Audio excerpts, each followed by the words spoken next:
Think about how much of your identity isn't actually you. When you were born, you were given a nationality, you were given a name, you're given a religion, you were given a color, you're given a social security number, a passport number, your stock number, right? You're given your numerical human resource. This is your expendable character. And you were thrown off to the first programming camp, kindergarten, right? Where you were told to stand in line under the fluorescent lights. You couldn't raise your hands. You were told when you had to pee. You weren't allowed to be a child and play. And therefore, you were a failure and you were left behind if you didn't adapt into the system really quickly. You were able to graduate into the next degree. You ask yourself, why do I eat this donut? Or why do I watch this video? And you actually start realizing that many of the things that we do are ludicrous. And if you can have that self-conversation should be the motivator to push you to get to the next level. And a lot of people's self-talk is very negative.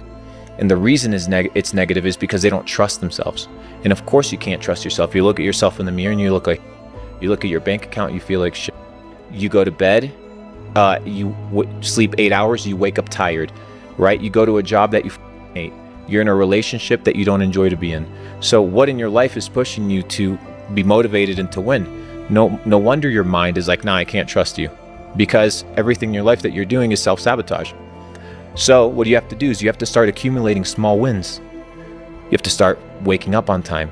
You have to start eating clean. You have to start cleaning around you. You have to start exercising. You have to start listening to positive messages and not listening to all this bull music from the system.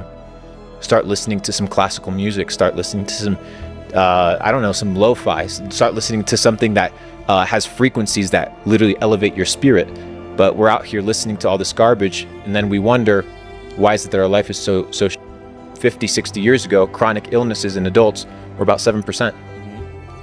Today's over 60% of adults in America have chronic illnesses. So what happened? And that's the journey you have to go through of, is cancer normal? Is me getting a tumor normal? Is me having Alzheimer's normal? Is me having dementia normal? And you start breaking down why things actually happen, and you realize, whoa, hold up.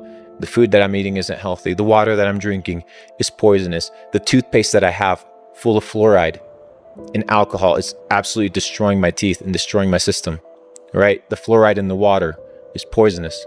It's calcifying my pineal gland, and it's my mental receivers of information. People are dumb. They're like, all day.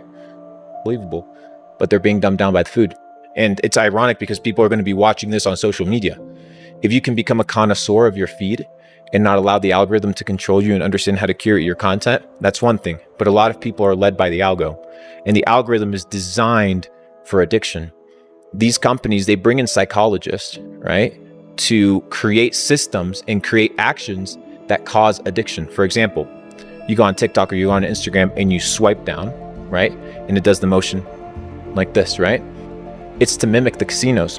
When you go to the casino, luck, dopamine hit, dopamine hit, dopamine hit, dopamine hit. Dude, how many times a day?